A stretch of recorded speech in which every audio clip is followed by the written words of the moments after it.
আসসালামু আলাইকুম দর্শক, শুভেচ্ছা নিন লন্ডন থেকে। স্বাগত জানাচ্ছি কাজী হেমায়েতুদ্দিন মিশন। সাম্প্রতিক বাংলাদেশে ঘটে যাওয়া নানা বিষয় নিয়ে আমাদের সঙ্গে আছেন। নমস্কার, আমি তরুণ ঘোষ।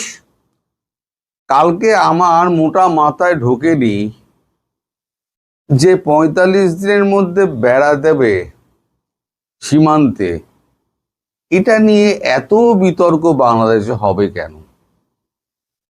আমি আমার জমিতে আমি সীমান্তে বেড়া দেবো, আপনাদের যেমন আলে যেমন দোয়া থাকে, আল ভাগ করা থাকে, যে যার বাড়ি থেকে বেরোবার সময় যেমন ছিটকিনিটা দরজাটা ভালো করে তালাটা লাগিয়ে যান, সেরকম ভাবে আমি আমার ঘরটাকে আমি সামলে রাখার জন্য আমি কাঁটাতারের বেড়া দিচ্ছি। তাতে পড়শির এত জ্বলছে কেন? এটা কিন্তু আমি কালকে ধরতে পারিনি যে আপনাদের মধ্যে এত রিয়াকশন হবে। কিসের জন্য ভাই? আমরা যখন বাড়ি থেকে বেরোই ভালো করে তালাটা 4বার টেনে বেরোই যে ঠিকঠাক বন্ধ হয়েছে কিনা। তা আপনার বাড়িটা সুরক্ষিত থাকবে আর আমার দেশটা অসুরক্ষিত থাকবে, এবং সেটা আপনাদের জন্য। কারণ আপনারা এখান থেকে চোরাচালান করবেন, আমাদের দেশে অবাধে যাতায়াত করবেন, কুকর্মগুলো করবেন। আর যারা এই নেতা মন্ত্রী যারা এগুলোকে সমর্থন করছেন, আমি তো বুঝতে পারছি তারা এই দুষ্কৃতীদেরই সমর্থন করছেন। প্রত্যেকটা দেশ নিজের দেশকে সুরক্ষিত করার জন্য কাঁটাতারের বেড়া দেয়। আপনি যান না চীনে গিয়ে কাঁটাতারের বেড়া একবার টপকে দেখুন। আপনি ইউএসএতে অবৈধভাবে প্রবেশ করে দেখুন, আর সেখানে তো কাঁটাতার নেই, সেখানে আপনাকে যেতে হবে উড়ে। অবৈধভাবে প্রবেশ করে দেখুন, এই দলে দলে ফেরত পাঠাচ্ছে। সব দেশই কাছাকাছি যারা আছে কাঁটাতারের বেড়া দেওয়া আছে। তো এখন এখানে যে আপনাদের জমির ক্লেম রয়েছে তা তো নয়। যেমন আফগানিস্তান পাকিস্তানে যেমন জমির ক্লেম নিয়ে গন্ডগোল, তাদের যে কাঁটাতারের বেড়া সেই বেড়া তারা মানে না, ডিউরাল লাইন। পশ্চিমরা বলে পাকিস্তানের ভেতরে আমাদের জমি রয়েছে, পাকিস্তান বলে না এই জমি আমাদের। এই বিতর্ক থাকলে নয় আমি বুঝতাম, কিন্তু সেখানেও বিতর্ক নেই। বিতর্কটা তাহলে কোথায়? বিতর্ক হচ্ছে ভারত কেন কাঁটাতারের বেড়া দিচ্ছে না। আরে ভারত দিচ্ছে তো ভারতের ব্যাপার, আপনাদের জ্বলছে কেন এত? এই যে এত জ্বলছে কেন আপনাদের, আমি তো সেটাই বুঝতে পারছি না। এবার এই অবৈধ যে অনুপ্রবেশ রোধ করতে কাঁটাতারের বেড়াগুলো দেওয়া হচ্ছে, আর ওখানে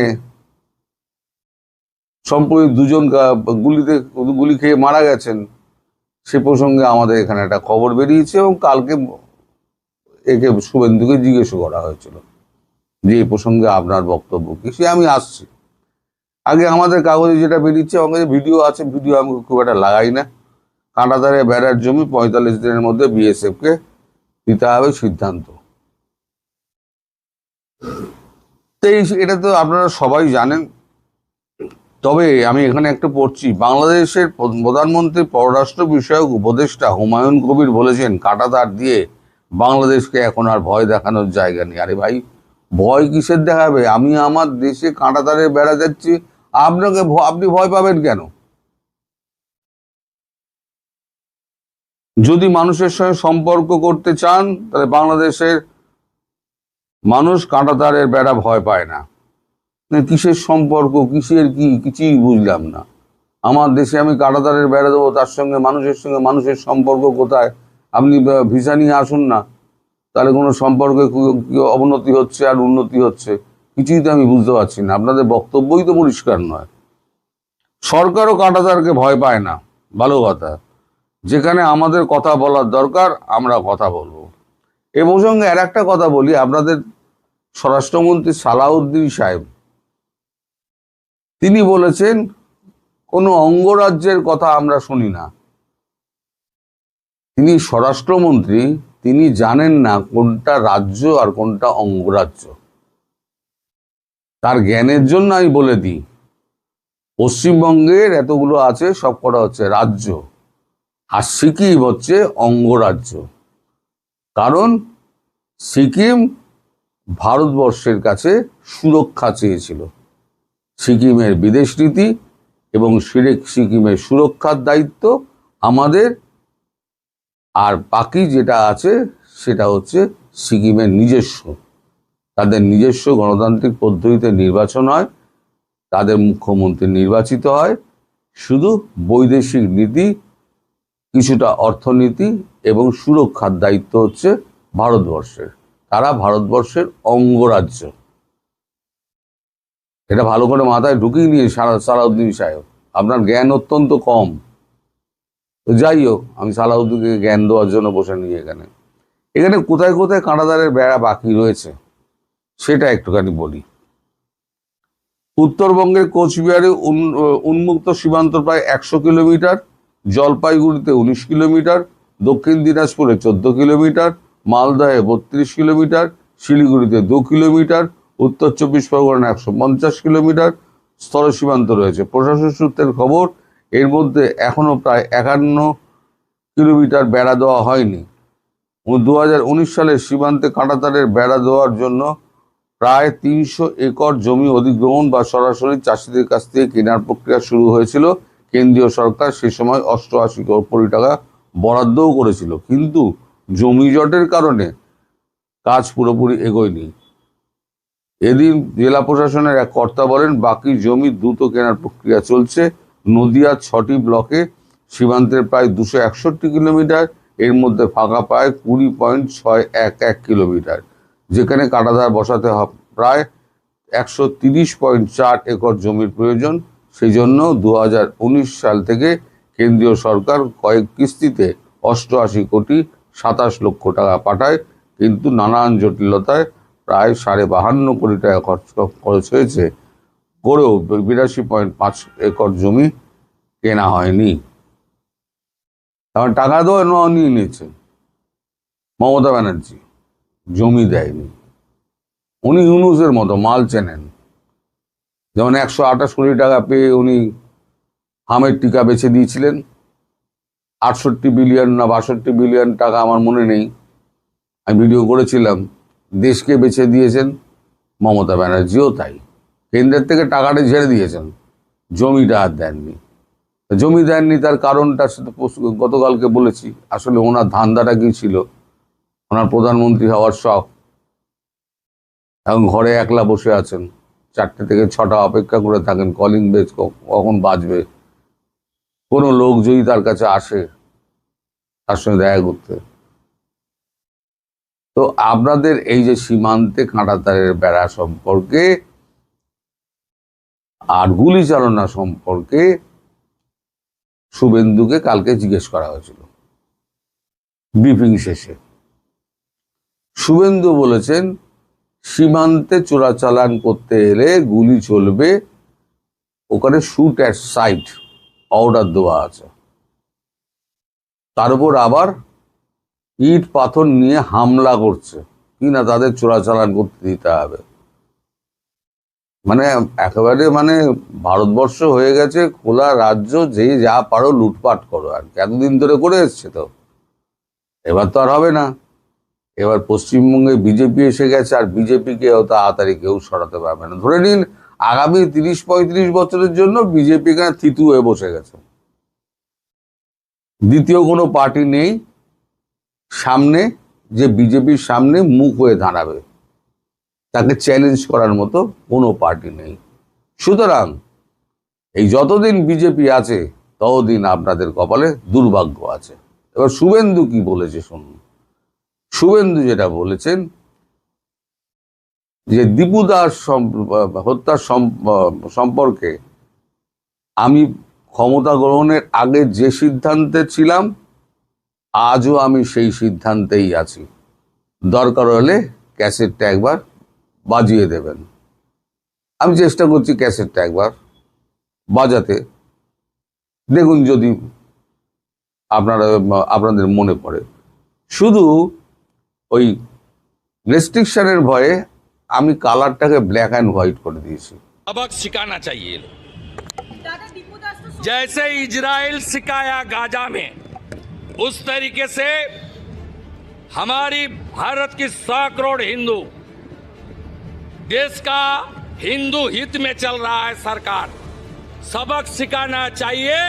जैसे ऑपरेशन सिंदूर में पाकिस्तान को हम लोग सबक। এটা হচ্ছে নির্বাচনে জেতার আগে দীপু চন্দ্র দাস যখন তাকে পুড়িয়ে মারা হয় সেই সময় তার রিয়াকশন ছিল এইটা। উনি বলেছেন এখনো আমার সেই একই রিয়াকশন, আমি নতুন করে কিছু বলবো না, আমার অনেক কাজ রয়েছে, আপনারা দরকার হলে সেইটাই আবার চালিয়ে দেবেন। তা সবাই সেইটাই চালাচ্ছে। আমিও খুঁজে খুঁজে একজনের কাছ থেকে এটা নিলাম, নিয়ে আমি আপনাদেরকে দেখিয়ে দিলাম। এবার ধরুন আপনাদের দেশের তো প্রচুর লোক তো বিদেশে যায়, কিন্তু দেশীয় যে অভ্যেসটা সেই অভ্যেসটা কিন্তু তারা ছাড়তে পারে না। বিদেশের লোকেরা কিন্তু ঘরে তালা চাবি মারে না, তার দরজায় টেনে দিয়ে বেরিয়ে যায়, এসে আবার দরজা খুলে ঢুকে পড়ে। কিন্তু আমরা যখন বিদেশে যাই তখন একটা ভারী তালা নিয়ে যাই, ভারী তালা নিয়ে গিয়ে আমরা ওই তালা চাবি মেন ডোরে আটকে দিই, কারণ এটা আমাদের অভ্যেস। আমাদের মাথার মধ্যে ঘোরে ওই পড়শি এসে আমার বাড়িতে চুরি করে নিয়ে যাবে। তা মানুষের যে অভ্যেস সে অভ্যেস তো পাল্টাতে পারবে না। এখন এই কাঁটাতারের বেড়া শুধু হয়েছে, এবার বাকি কি কি হবে আপনাকে আমি বলে দিচ্ছি 2-3 করে। গরু পাচার বন্ধ হচ্ছে, কাঁটাতারের বেড়া বসছে, এইবার খাদ্য পণ্য পাঠানোর ব্যাপারে শুভেন্দু একেবারে না করে দেবে। কারণ এখানে মমতা ব্যানার্জি আগে চেঁচাতেন যে ওরা খাদ্য চাইছে, খাদ্য দিতে হবে।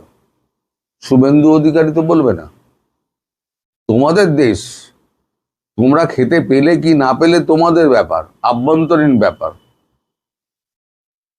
তো আমি তো তার মধ্যে ঢুকতে যাব না। আমার কি দরকার পড়ে তার মধ্যে ঢোকার? এখন শুভেন্দু যদি না চায়, আর যদি গেট খুলে না দেয়, সীমান্তের গেটগুলো, এখন তো শুভেন্দু রাতে গেটগুলো যদি খুলে না দেয়, তাহলে পরে আপনাদের ওখানে খাদ্যপণ্যটা যাবেই করে। কারেন্টে এখন কি হবে আমি জানি না, গৌতম আদানির সঙ্গে কি কথাবার্তা হচ্ছে আমি জানি না, তবে আমাদের ন্যাশনাল গ্রিডের সঙ্গে লাইন জুড়ে দেওয়ার সমস্ত ব্যবস্থা হয়ে গেছে। যে কোনো দিন লাইনটি জুড়ে দেবে আর আপনারা নিষ্প্রদীপ হয়ে যাবেন। আপনাদের কপালে অনেক দুঃখ আছে, আপনারা যতই নাচছেন না ভারতবাসী তত বেশ মজা পাচ্ছে। দেখ কেমন লাগে, ভারতবর্ষ দখল করবি তো দেখ কেমন লাগে। আসলে ওই জায়গা থেকে ঢুকে মমতার সাহায্যে 4 ঘন্টায় কলকাতা দখলের হুঙ্কার দিয়েছিলেন আপনাদের হাঁটতে না পারা সেনা অফিসার, প্রাক্তন সেনা অফিসারগুলো। তারপর বড় বড় চোখ করে সার্জিস আলমের সেই বড় বড় কথা, নাহিদ ইসলামের আঙুল তুলে কথা, তারপরে ওই আবার 26 অক্ষরের যে নাম আছে সজীব ভুঁইয়া, আসিফ মাহমুদ সজীব ভুঁইয়া, মাঝে মাঝে আমি ভুলে যাই, এত বড় নাম। তো যাই হোক, এখন আপনারা ওয়েট করুন, আরো কি কি দুর্ভাগ্যের খবর আপনাদের জন্য অপেক্ষা করছে। ভারতবর্ষ ছাড়া বাংলাদেশ অচল, মানতে শিখুন। এটা যত তাড়াতাড়ি মানবেন জানবেন তত তাড়াতাড়ি আপনাদের মঙ্গল। আর নইলে ওই ক্যারাম বোর্ডে স্ট্রাইকার দিয়ে যেমন গুটি ফেলে না, টাকাস করে মারবে, একদম গর্তে গিয়ে পড়ে যাবে। করছে না ভারতবর্ষ, ইচ্ছা করে করছে না, নাচাচ্ছে। পুতুল খেলার নাচ দেখেছেন? দড়ি দিয়ে আপনাদেরকে নাচাচ্ছে নরেন্দ্র মোদী। আর একটা কথা জানবেন, সেটা হচ্ছে এই যে নরেন্দ্র মোদীর মানে নাক, কান, চোখ, পঞ্চেন্দ্রিয় যদি বলেন, এই পঞ্চেন্দ্রিয়র মধ্যে কিন্তু আছেন এই ওই আমাদের হেমন্ত বিশ্ব শর্মা, আসামের মুখ্যমন্ত্রী, আমাদের এখানে হলেন শুভেন্দু অধিকারী, ওদিকে যোগীজি, তারপরেতে উড়িষ্যা, তারপরেতে আপনার বিহার, নীতিশ কুমারের, সব হচ্ছে গিয়ে মোদিজির পঞ্চেন্দ্রিয়র অংশ বিশেষ। অর্থাৎ মোদিজির মানে এছাড়া, নির্দেশ ছাড়া এগুলো কোনো কিছুই হয় না। আপনারা মনে করেন সবাই বোধহয় ইন্ডিপেন্ডেন্টলি করছে। এটা একটা সুসংগত মানে রেজিমেন্টের দল হচ্ছে আমাদের বিজেপি। এই রেজিমেন্টের দল যে থাকে না, আপনাদের মতো দল না। আপনারা রেজিমেন্টেড পার্টি কখনো আপনারা দেখিনি। আওয়ামী লীগও ছিল না, বিএনপি নেই, কেউ কারোর কথা মানে না। এই রেজিমেন্টের দল যারা আছে তাদের কাজকর্ম একটু ডিফারেন্ট হয়, যেটা বামফ্রন্টের ছিল, তৃণমূলের ছিল না। এখন আপনাদের দুর্ভাগ্যের জন্য কি কি অপেক্ষা করছে আপনাদের কারণে, আমাদের কারণে নয়। এই আপনাদের লাফালাফির কারণে এইগুলো হচ্ছে। তো যাই হোক, ভালো হচ্ছে যা হচ্ছে। আপনারা ভালো থাকুন, সুস্থ থাকুন, ভালো থাকুন, এই আর কি কামনা করতে পারি। যারা নিজেদের দুর্ভাগ্য নিজেরা ডেকে আনে তাদের জন্য আমরা আর কি করতে পারি। নমস্কার।